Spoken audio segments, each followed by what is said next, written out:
Hey, greetings and welcome to Code Kiki. And today we're going to be looking at comments in Google Drive API. So most importantly, if you guys need any assistance as you go through this live today, please reach out to me in the comments. I always want to help my fellow developers, and I always want insight from my developers as we both head on this journey towards GCP certification.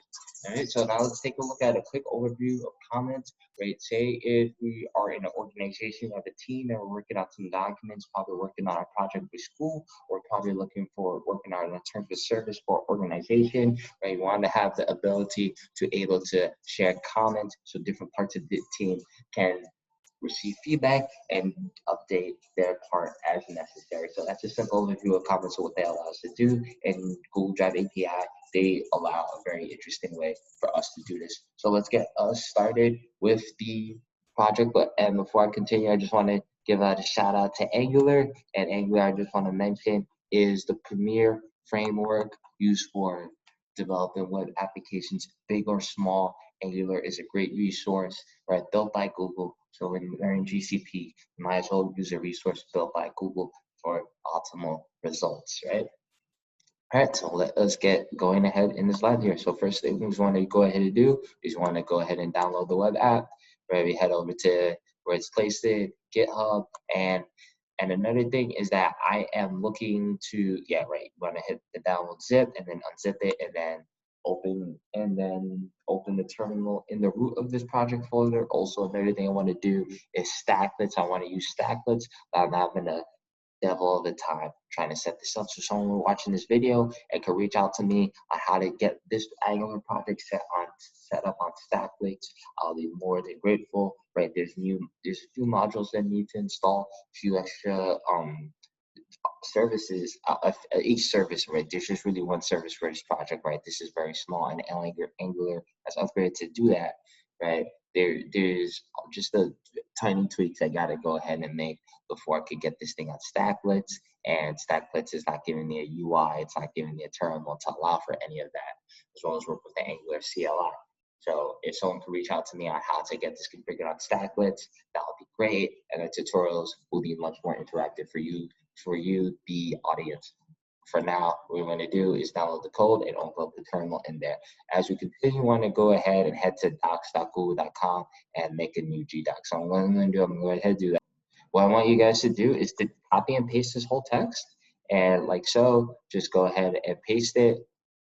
Right, and afterwards, I want you guys just to go around and just move parts around. This is okay, right? We're not in grammar school. We're really not working on the legal terms of service of an organization, school projects, right? The teachers, they're probably not reviewing it anyway. So I just want you guys to go ahead and make edits so that we could see here when we look at our edits. How am I able to look at that revision history? There should be a way. Right, right, hold on. Right, to look at our revision history, we're going to see that we have some revisions. So always just want you guys to set this up like so, right? So what I have here is, what I have instead is a document that we are going to be working with, we're going to be looking at today. And so after we have that all set up, what we want to go ahead and do, if you want to go ahead and serve up the application, right? So now I'm in the project root of the Angular application. I want to go ahead and run this command. Right, so as that's getting set up, what we could go ahead and do now, we could go ahead and head over to our credential manager. We need to set up our credentials. So what we want to do, we want to go ahead and create an API key, right? And then we want to go ahead and restrict the key because once again, there are powerful and expensive APIs that you don't want hackers to get their hands on your API key and start to use, and you have to pay for, right? So we want to go ahead, limit it to the Drive API key. Also want to give ourselves OAuth client ID. Give ourselves type of a web application, and then the URI we're going to be using is localhost at port 8000. Want to go ahead and create. And after we receive our client ID, what we go ahead and do is we want to head over to our environment, right? We want to head over to our environment and fill it out fill as needed, like so. Right? Oh, that's not my client. That's the API key.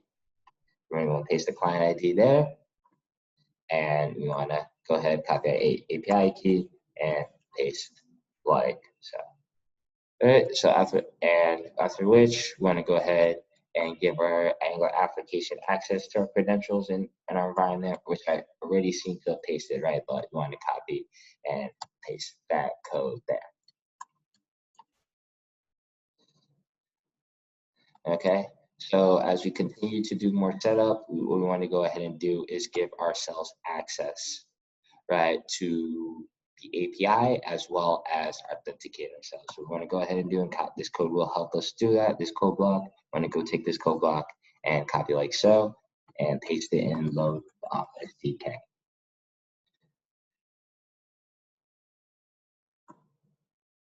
So now, and just this lab setup here is that, you know, some parts of this lab gets very repetitive. So I kind of made these little functions. They're really return arrays that are going to help us filter out the irrelevant stuff and work on the important stuff.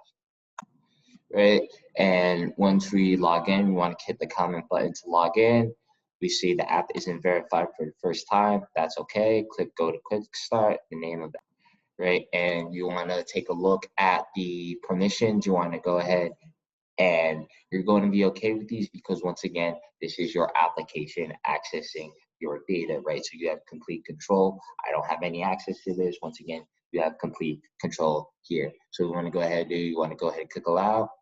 And then every time you work with a different lab, and that I go over in one of my videos, always you want to do, you want to be able to delete the API key and the client and the OAuth client and set up new ones because they will be asking for new permissions. Say, for example, application data folder will go into the more metadata parts of the drive that will require different scopes and different permissions. All right, so without further ado, what we want to go ahead and do now is we want to add an unanchored comment. So in the Drive API, there's two types of comments, anchored and unanchored. And the only difference is that anchored just relates to the document itself. So say you have a file and you just want to make a comment, say this is the third revision draft, right? The manager wants to say this is the third revision. That'll be described as an unanchored comment. Anchored comment is a specific part and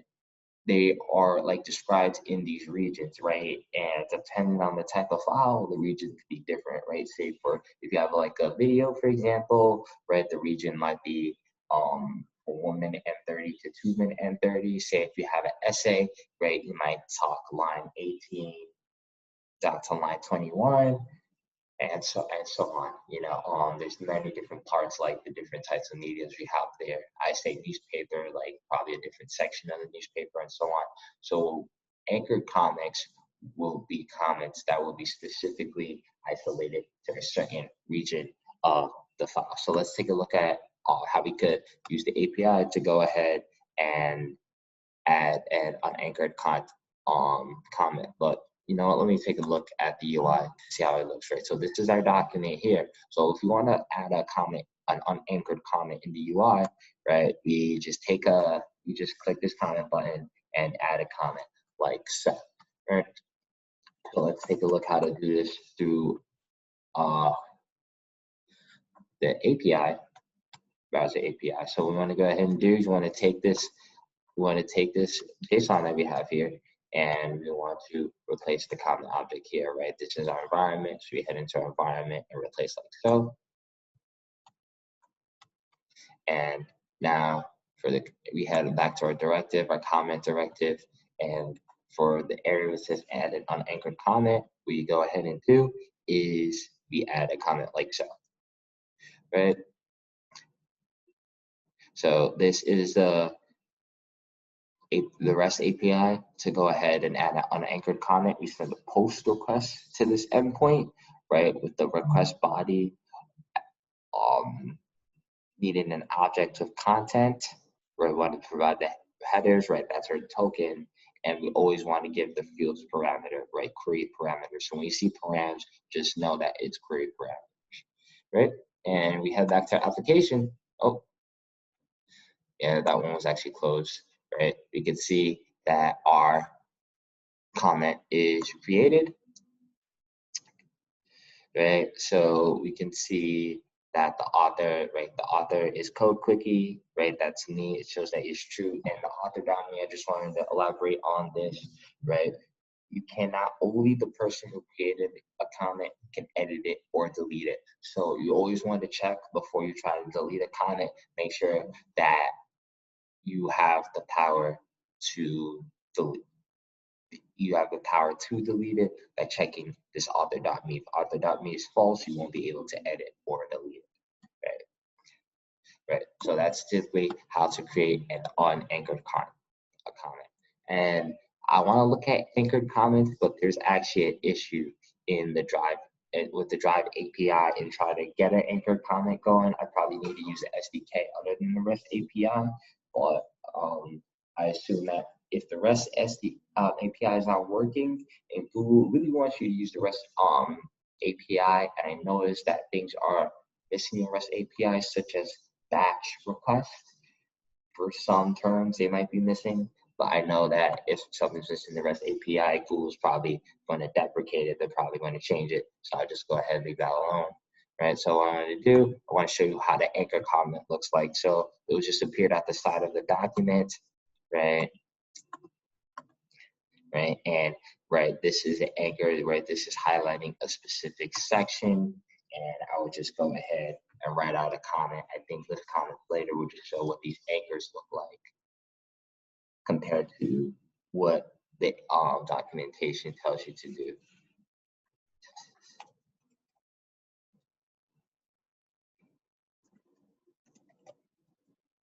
This text.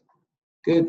Right. So that's what an anchor comment looks like in the UI, but in the API, it's not working too well. Like I said, so what you're going to go ahead and do is just we're going to reply to that comment, right? So to reply to a comment in the UI, what we go and do is we take our comment and say reply, right? It's just simple, easy to reply to the comment.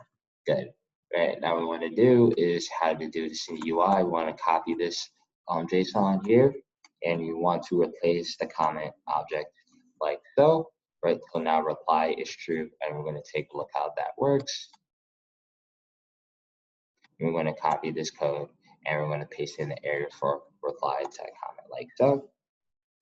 And you can see this is an API request. Right, we want to make a API request to this endpoint, right? We need the ID of the file and the ID of the comment that we want to reply to. Our content is in our request body, looks like so. And then we also have a create params. We need the fields, right? Fields is always important, create params that we need. Okay. So next, what we want to go ahead and do is we want to take a look at, if you know, I'm going to take a look at this anchored comment since it's here. You know, I just want to be able to show you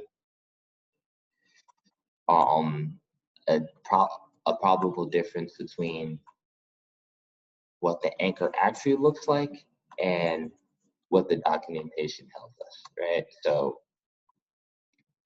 I'm going ahead. I'm instantly regretting my decision. I feel like I'm going to butcher things because Google is just going to come out later and they're just going to completely change up. Hopefully that's not the case. So, right, replace the comment JSON, and then in this, we want to go ahead, create an anchored comment. I want to see if I'm listing all my comments here. Yeah, I'm asking about the revisions, not the comments. That's okay.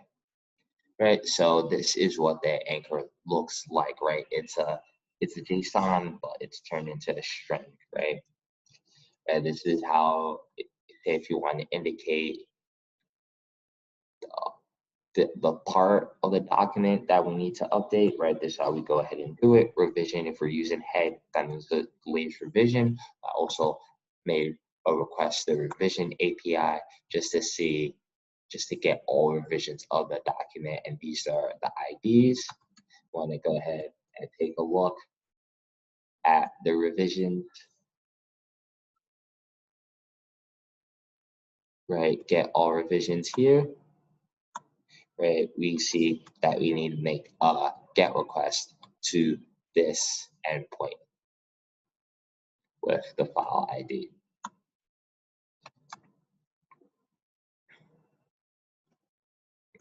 Did not mean to minimize that, that's okay.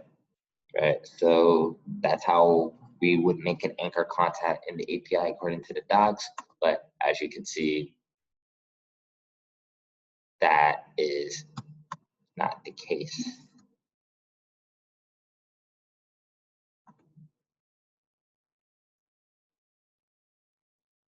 Right, we're able to reply, so we apparently replied to anchored content, but line 14 is up here in the paragraph. You see, we don't get to create our own anchored content.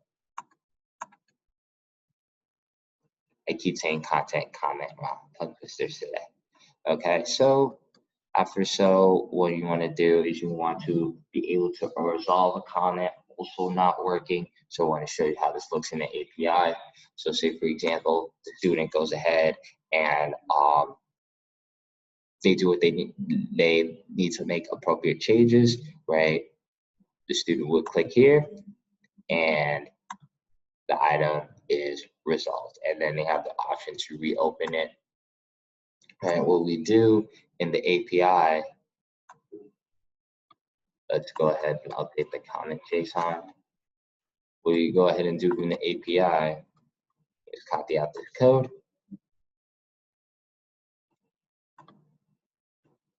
Right, what we do is we actually would send a patch request with the ID of the file, ID of the comment to this endpoint, right? In the body, we would say resolved equals resolved to be true, right? This will turn into the JSON string over the network, right? But that is just simply not the case, right? Because we go ahead and look in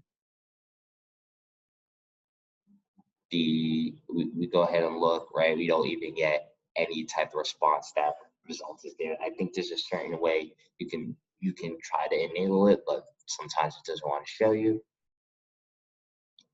All right, let me try to see if I can pinpoint, right? Content says should be resolved, right? This is its anchor. Go ahead and refresh the document and see if the comment actually pulls itself up, which I don't think it will. Right, should be resolved, right? I asked for it to be resolved and it's not resolved whatsoever. I would have to resolve it in the UI. So hopefully someone watching this in the Google Cloud Platform team, especially the Drive API, they're watching this and they say, hey, all right, we need to go ahead and fix that like so, or probably they're trying to deprecate resolving things in anchored content. I'm not too sure, or it's not being used, but just wanted to throw that out there to just watch. If you don't spend hours, I think this is good going over things that don't work in GCP, so you don't spend hours by yourself asking yourself why it doesn't work, right? This is confirmed by me, this should be working, it's not working. Let's see what is working. So next, let's go ahead and delete a comment. I was like going through the documentation, I was like, hopefully this works, but it actually does. This should be actually very important. CRUD, right? Delete should be one of them, right? And we're gonna look at the code, which helps us delete a comment, right? So what we want to do is we end up sending a delete request to this endpoint, right? We need the files, and then we need the comment ID of the file, and ID of the comment, and then if we're successful, right, what should happen? We shouldn't get any response. We shouldn't get any response body, not a response. We will get a response, right? Because using the HTTP library,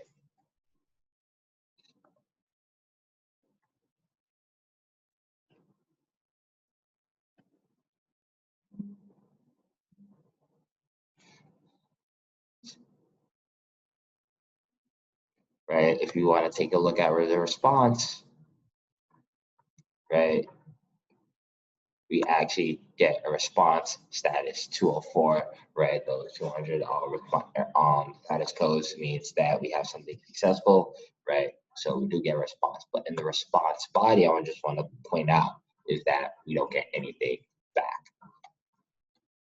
Okay. So last what we wanted to go ahead and do is you want to be able to list all comments, and right, and there could be many. I think what it is, there could be a lot of files, right, that are going to require a special something called a next page token, but there won't be many comments that will require that. I think I created so many comments on this file that you're going to have a next page token, but collectively that can be the case. So what we're going to head and do is we're going to introduce you also to another concept, the next page token, and right. So this is a code right here to list all the comments, right?